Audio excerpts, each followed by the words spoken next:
Hi folks, Rudy Green here. I'm pretty sure I found the nook, so I'm going to make a video walking to it. I don't know if I'll ever be able to show this to anyone, but at least I'll have it recorded for myself because I don't want trouble with Yellowstone. So we're going to walk from the oil tree and I'm going to see if I can find it even though it's not marked.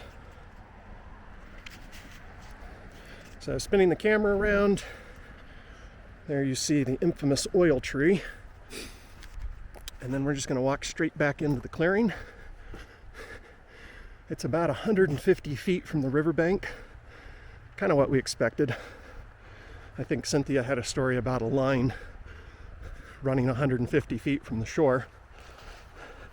I actually stopped at this spot yesterday, but the log didn't look quite right enough, and so I went past it. And then when I came back today, it sort of clicked a little different. And I'm pretty sure it's correct, but you know, the logs and everything have weathered a little bit more,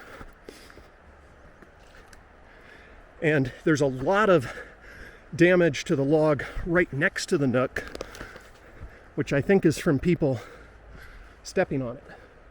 All right, I got way off track. What's funny is I have no idea how to get back there now. All right. In my excitement, all right, we're going to cut through the woods.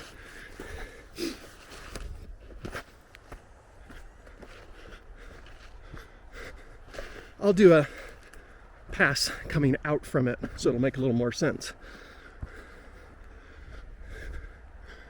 All right, we're going to go this way.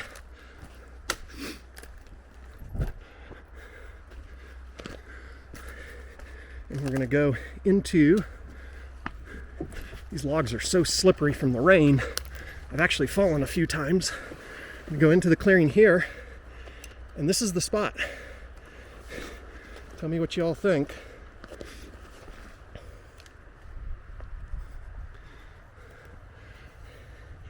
So we have the trunk, which the exposed part of it seems to match from the new discovery photos. There's still bark coming down, and you could see where perhaps there was bigger pieces that were laying on top of this log. The log itself is weathered quite a bit, but that might be expected in 3 years' time. One thing I noticed is, and this is why it didn't stand out to me yesterday, is I was looking for more of a gap right here, and I think it's just weathered and started to rot enough that the line that used to run across there directly has shifted. And then if we look right below the log where we would have expected the chest to be, we see a slight depression, and there's more dirt here than pine needles and leaves, and you can see it's kind of dipped just a little in. I think that was filled in right there. The other thing that's interesting, so we look over here, there's a whole bunch of wear right on the log there, meaning somebody has used this as a spot to step on over and over and over again, right in this one spot, but not anywhere else immediately next to it. So that's interesting. And then I think the photos that we got from Forrest with the chest, I think it was sitting right here with the lid open.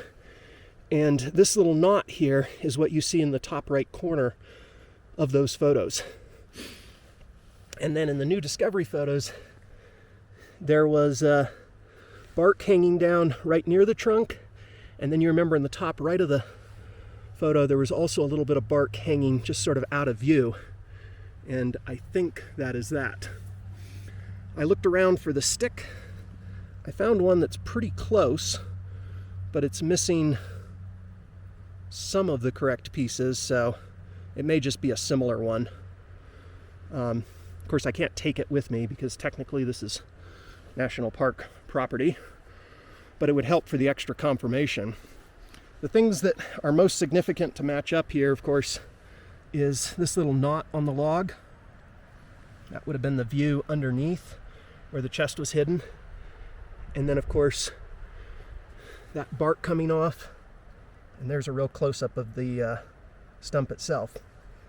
And I've also tried to examine this trunk for a blaze, and I don't see anything particularly blaze-worthy on a first pass.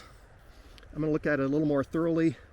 The only other things that stand out that are interesting to me are, and these are going back to the photos that we saw in the original release, right after the chest was found, but you remember there were some little indentations in one of the logs that was just out of view, and I think that was sort of a top-down view looking from here, probably standing on this same spot.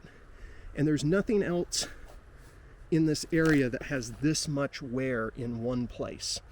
So to me, this is very indicative of somebody, or maybe even multiple people, spending time right here, standing on it to avoid disturbing the ground and places around it.